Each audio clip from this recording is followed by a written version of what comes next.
India plus media news में स्वागत है आप सभी का। जय सदानंद जी। हम श्री अनंतपुर धाम के अनुयायी हैं। 40 साल से हम श्री अनंतपुर धाम से जुड़े हुए हैं। श्री अनंतपुर का डंका त्रिलोकी में गूंज रहा है। हमारे श्री गुरु महाराज जी जो हैं पहली पातशाही, दूसरी पातशाही, तीसरी पातशाही, चौथी पातशाही, पांचवी पातशाही, छठी पातशाही इस समय अनंतपुर धाम में विराजमान हैं। हम उनके अनुयायी हैं।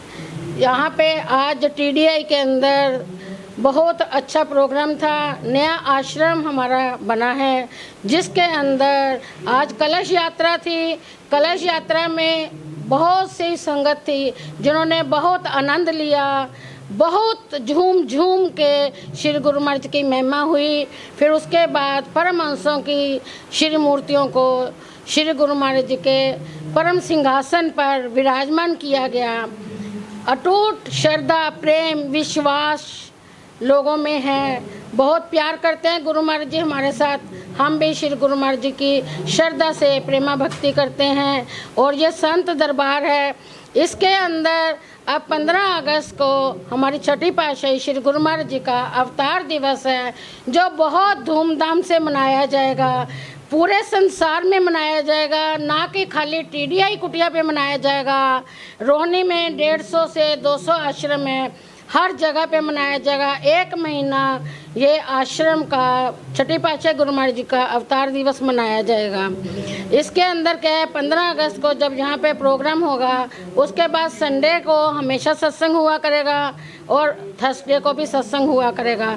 बाकी के जो प्रोग्राम है यहाँ पे आने वाले श्रीनगर से लेकर इंडिया के हर कोने से आते जाते लोग इस आश्रम में रुका करेंगे, श्री गुरु महाराज जी की भक्ति किया करेंगे। और श्री गुरु महाराज जी से भक्ति करके जो श्री गुरु महाराज ने हमें शुभ अनमोल हीरा नामदान दिया हुआ है, उससे भक्ति करने के बाद वो अपना लोक भी संवारेंगे और परलोक भी संवारेंगे। महापुरुषों की प्रसन्नता मिलेगी और अपना जीवन सफल करेंगे। बोलो जयकारा बोल मेरे श्री गुरु महाराज की जय। बोलो अनंतपुर वासी भगवान की जय।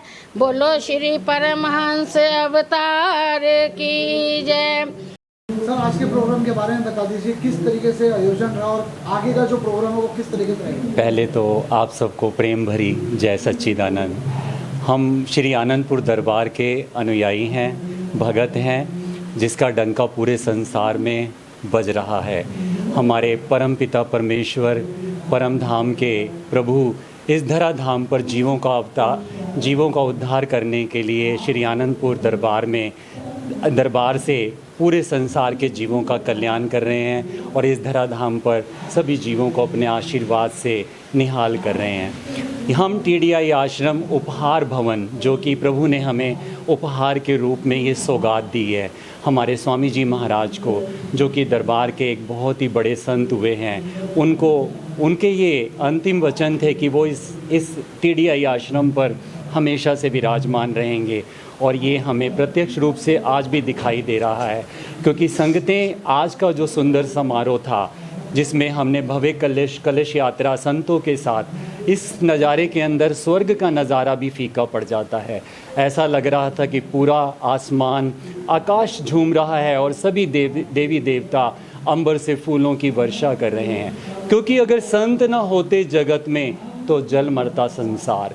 ये संतों की कृपा ही है जो आज संसार टिका हुआ है और जीव संसार में रह करके अपना कल्याण कर रहा है, प्रभु का नाम जप करके, भक्ति करके अपना उद्धार कर रहा है। ये प्रभु की असीम कृपा है हम सब जीवों पर, तभी हम सब जीव जो हैं इस मायावी संसार में बचे हुए हैं। आगे का प्रोग्राम जो है वो ये है कि 14 तारीख को ये कलश यात्रा का और अखंड पाठ का भोग पड़ेगा शाम को 4 से 6 हमारे परम पूजनीय महात्मा जी के सानिध्य में और संतों के सानिध्य में। सत्संग होगा, भजन होगा, कीर्तन होगा और तत्पश्चात एक भंडारा होगा मेरे प्रभु जी का भोग। और 15 अगस्त जो हमारे परम आराध्य देव का अवतरण दिवस है वो बड़ी धूमधाम से इस धराधाम पर पूरे संसार में मनाया जाता है और इस TDI की धरती पर भी ये पर्व जो है बड़ी ही धूमधाम से संतों के साथ और आई हुई साथ संगत के साथ बड़ी खुशियों और हर्ष और उल्लास के साथ मनाया जाएगा। आप सभी सादर आमंत्रित हैं। प्रातः 9 बजे से लेकर दोपहर 2 बजे तक सुंदर भजन कीर्तन और सत्संग, महापुरुषों के वचन और उनके सुंदर दीदार करके जीव अपना लोक और परलोक संवारेगा। आप सबको प्रेम भरी जय सच्चिदानंद। बोलो जयकारा बोल मेरे श्री गुरु महाराज की जय। बोलो श्री आनंद कंद भगवान की जय। सर, आज के पूरे प्रोग्राम के बारे में बता दीजिए। आज क्या था, कौन सी जगह पे आपका जो है स्थापन हुआ? आज ये sector 58 TDI colony city centre Sonipat में हमारा ये नया आश्रम बनाया, जिसका नाम श्री गुरु महाराज जी ने उपहार भवन रखा था। उनके मतलब के उनके वचनों से ही सब काम हो रहा है। आज जो है मतलब हमने ग्रंथ का पाठ रखा है और जोत जलाई है, अखंड जोत जलाई है। और इसका जो भोग है वो 15 तारीख को डलेगा। श्री छठी पातशाही के हमारे मतलब उनके अवतार दिवस में उपलक्ष्य में उस दिन डलेगा और इस कुटिया का मुहूर्त हुआ है आज के दिन। कलश यात्रा था, लोगों ने बहुत अच्छे से भक्तों नाचते गाते यहाँ तक पहुँचे। किस तरीके से जो है लोगों को उत्साह देखने मिला? ये हमारे जो है ना सब हमारे स्वामी जी थे, बड़े महात्मा जी। ये उनके इशारे प्रसार से आज तक इतनी संगत इकट्ठी हुई है और सब उन्हीं के ही देन है। और हमारे गुरु महाराज जी के ऊपर हमारे सर पे हाथ है, जो उनकी वजह से सब हुआ है। और आगे का जो है प्रोग्राम वो किस प्रकार चलेगा और क्या क्या? अभी आज यहाँ पर अभी ये जोत जलाई गई है, अखंड पाठ रखा गया है और इसके बाद ये शाम तक भजन कीर्तन होगा। उसके बाद भंडारा होगा। भंडारे के बाद आज ये समापन हो जाएगा। कल भी ग्रंथ पढ़ा जाएगा, परसों भी ग्रंथ पढ़ा जाएगा। परसों शाम को 14 तारीख को 14 अगस्त को इसका हम शाम को जो है ना 4 बजे से भोग डालेंगे, 8 बजे तक डलेगा वो। उसमें भंडारा होगा, सत्संग होगा और संत महापुरुष आएंगे। उसके बाद 15 तारीख को सुबह 9 बजे आरती पूजा के साथ प्रोग्राम शुरू किया जाएगा। श्री अनंतपुर धाम से भी हमारे महात्मा लोग आएंगे और कुछ और आसपास की कुटियाओं से भी आएंगे, जैसे हमारी पंजाब में है, हिमाचल में है, राजस्थान में है, वहाँ से सब आते हैं। तो वो आके सब प्रवचनों से सबको कृतार्थ करेंगे। सर, एक क्वेश्चन और, दिल्ली NCR में आनंदपुर धाम जो बने हुए हैं, क्या ये TDI में पहला ऐसा धाम जो बनाया गया या और भी धाम यहाँ पे? सब धाम यहाँ आलीशान है। सब धाम जो है ना यहाँ पर श्री अनंतपुर के नाम से ही वो आलीशान है। जहाँ गुरु महाराज जी हमारे विराजमान हो जाते हैं वो अपने आप में आलीशान बन जाता है। हर जो है ना कुटिया नई से नई अच्छी से अच्छी बनती है, क्योंकि हर कोई चाहता है कि मेरे गुरु महाराज जी का सिंहासन बहुत अच्छा हो, सत्संग हाल बहुत अच्छा हो, जिसमें संगतें आके आरामदायक भक्ति लूटे और मालूम।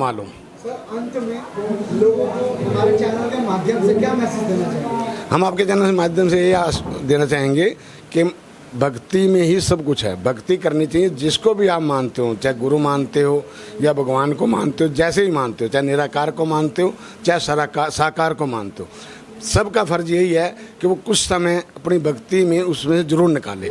भक्ति ही आपके साथ जाएगी और भक्ति ही आपके साथ रहेगी। यही आपका मतलब कि जीवन में आने का, सफल होने का, ये एंजॉय करने का टाइम है। भक्ति करने के लिए आपको बुढ़ापा करने की जरूरत नहीं है कि मैं बड़ी उम्र का हूँगा, पहले मैं कमा लूँ खा लूँ, ऐसा नहीं है। हमारे गुरु महाराज जी कहते हैं, तुम अगर हमारे नाम पे हो ना तो हम आपके काम पे हैं। तुम अगर अपने काम पे हो तो फिर हम अपने धाम पे बैठे हैं। तो इसलिए उन्होंने तो संदेश दिया है कि आप जैसे स्कूल में पढ़ते हो, छोटा मोटा बिजनेस करते हो सके जितना भक्ति के लिए टाइम पहले जरूर निकालो। हाँ जी, मेरा नाम सुषमा है और हमारी सेवा समिति का श्री गुरु महाराज जी ने हमारी सेवा समिति को नाम दिया है अनंत सेवा पार्टी। हमारी सेवा समिति का नाम उन्होंने रखा है अनंत सेवा पार्टी। और उन्होंने ये जो आश्रम हमें दिया है उपहार भवन के नाम से दिया है। यानी कि उपहार का मतलब होता है गिफ्ट। गिफ्ट कब देता है मालिक?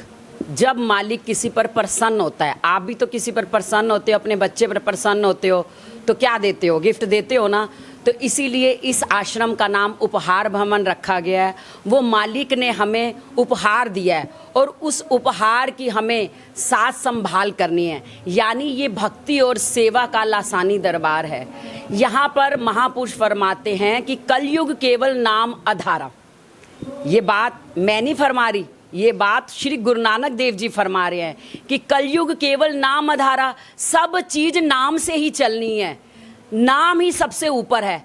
तो हमारे आज के युग में, आज धरती पर हमारे महापुरुष ये पाकिस्तान से चले आ रहे हैं। गुरु महाराज अब के नहीं हैं, ये पाकिस्तान से हैं। कोई ये सोचे कि अब के बने हैं, कोई रूहानी वंशज नहीं है। ये तो जो दरबार में पहली पातशाही जी, जो नाम गुप्त होता है, जो लिख के जाता है, वही दूसरी पातशाही जी बनते हैं। किसी को नहीं पता होता कि कौन सा आगे हमारे गुरु महाराज जी बनेंगे। ये तो भक्ति और सेवा की जिस जो मूर्त होंगे उन्हीं को ही बनाया जाता है, वो पहले से उनके चिन्ह होते हैं। तो इसके बारे में क्या कहूँ, यहाँ सारे ही प्रेम से एक दूसरे से सेवा करते हैं दरबार की, और भक्ति करते हैं। सत्संग होता है यहाँ पर, महापुरुषों की महिमा सुनाई जाती है। और हमारा श्री परमहंस अद्वैत मत है, यानी कि किसी से लड़ाई झगड़ा नहीं है हमारा में दरबार में जाकर, जैसे ही आप दरबार में जाओगे, लेडीज़ का अलग हो जाएगा, जेंट्स का अलग हो जाएगा। वहाँ इकट्ठे नहीं रह सकते। वहाँ कोई शॉपिंग मॉल नहीं है कि आप वहाँ जाओगे कि आपको शॉपिंग करनी पड़ेगी। नहीं नहीं नहीं, वहाँ शॉपिंग का नहीं है। वहाँ पे तो जंगल के अंदर उन्होंने बहुत बड़ा मंगल बना रखा है। एक बार आप जाओगे तो आप जाते देखोगे कि कितने गुरु महाराज जी हमारा नूर है, उनको देखते रह जाओगे आप। तो भैया हम यहाँ भक्ति करने आए हैं और नाम से ही हमारा जीवन तरना है। चाहे कुछ भी हो जाए, बिना नाम के हम पार नहीं उतर सकते। इसीलिए हम नाम जपेंगे तो ये लोक भी हमारा संवर जाएगा और परलोक भी। बोलो जयकारा बोल मेरे